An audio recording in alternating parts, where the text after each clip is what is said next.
Welcome to our YouTube channel Ved भाई का ज्ञान।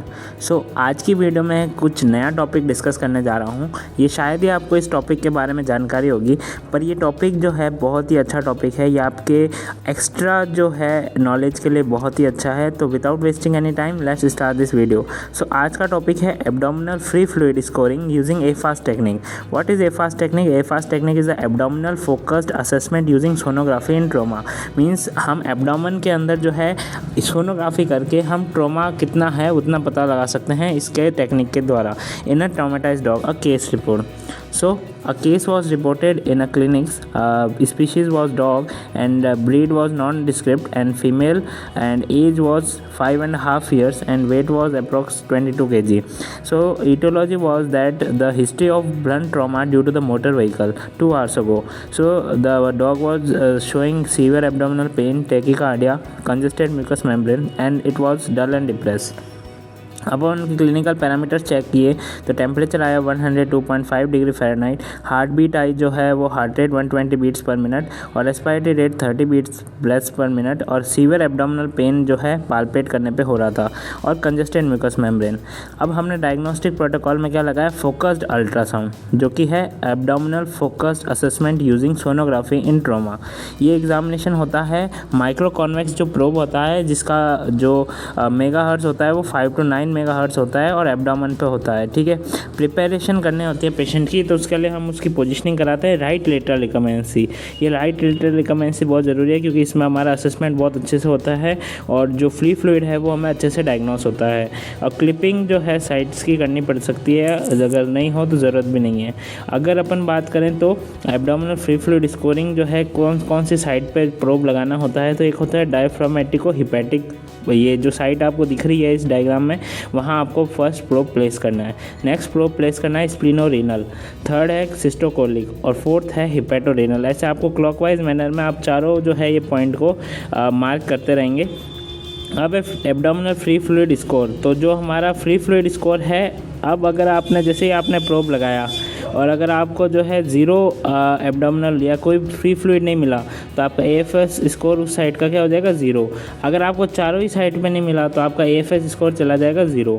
अगर आपको चारों साइड में से एक साइड में भी एक जगह फ्री फ्लूइड मिला तो उसका एएफएस स्कोर चला जाएगा 1। अगर आपको 2 साइड में मिला तो 2 और ऐसे 3 और 4। अब अपन बात करते हैं ये स्कोर निकालने के बाद करना क्या है। तो अगर आपका 1 और 2 स्कोर आता है तो उसे बोलते हैं लो स्कोरिंग या फिर स्मॉल वॉल्यूम ब्लीडर्स बोलते हैं। ठीक है, इसमें इतनी पैथोलॉजी नहीं होती, पर अगर हमारा जो है हाई स्कोरिंग है 3 और 4 तो उसे बोलते हैं लार्ज वॉल्यूम ब्लीडर। नेक्स्ट अपन क्या कर सकते हैं, ये तो हम पता लगाते हैं कि कौन सा जो है कितना स्कोर आया फ्री फ्लूइड देके, पर हमें पता नहीं है ना वो फ्लूइड कितना कौन सा हो सकता है, ट्रांसुडेट, एक्सुडेट, ठीक है, कुछ भी हो सकता है। तो हम इसके अंदर जो है एब्डोमिनल सेंटेंसेस करते हैं जिससे फ्री फ्लूइड का पता लगे। तो हमें जो एब्डोमिनल सेंटेंसेस करने के बाद पता लगा फ्रेश ब्लड जो कि मिक्स था फ्लूइड के साथ, वो एस्पायरेट हुआ from the dog encountered blunt trauma.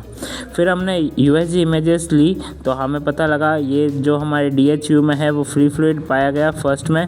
हमने फिर स्प्लिनोरेनल में चेक किया तो फिर भी हमें जो है एक स्कोर पाया गया। ये फ्री फ्लूइड आपको दिख रहा है, ये यहाँ पे फ्री फ्लूइड है।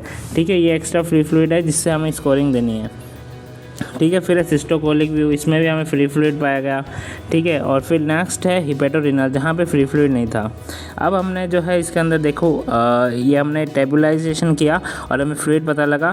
हेमोरेजिक और हेमेटोबायोकेमिकल एग्जामिनेशन भी करा जिसमें हीमोग्लोबिन, पीसीवी वगैरह ये चेक कराए थे और अदर पैरामीटर्स उसके नॉर्मल निकले। तो डायग्नोसिस पे और जो है एब्डोमिनल सेंटेंसेस और एफएस स्कोर से पता लगा कि ये लार्ज वॉल्यूम ब्लीडर है।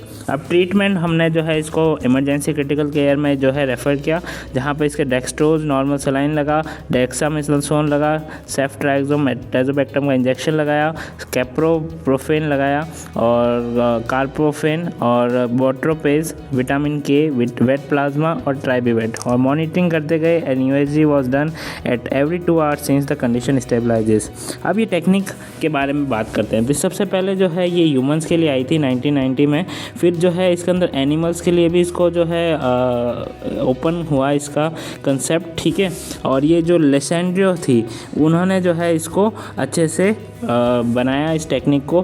फिर हमारी बात करें तो ट्रॉमा जो है फास्ट जो 3 है, तो ये 3 जो है क्या है टी, तो एक तो होता है ट्रॉमा, ये ट्रॉमाटाइज डॉग का असेसमेंट करता है, ट्रायाज यानी उसकी ट्रीटमेंट वगैरह, और ट्रैकिंग यानी मॉनिटरिंग, ठीक है। अब एडवांटेजेस क्या है इस टेक्निक के, एक तो सेफ़ है और रैपिडली परफॉर्म होती है, मतलब अपन है ना 3 मिनट के अंदर से भी ना 3 मिनट के अंदर अंदर हम इसको टेक्निक को यूज़ करके हम पता लगा सकते हैं कि कितना ट्रॉमा हुआ है। Proficiency attainable bye non radiologist veterinarian also, और इनएक्सपेंसिव है, रेडिएशन स्पेयरिंग है, और answer clinically important questions, non invasive motility है, रिक्वायर मिनिमल पेशेंट रेजिस्टेंट।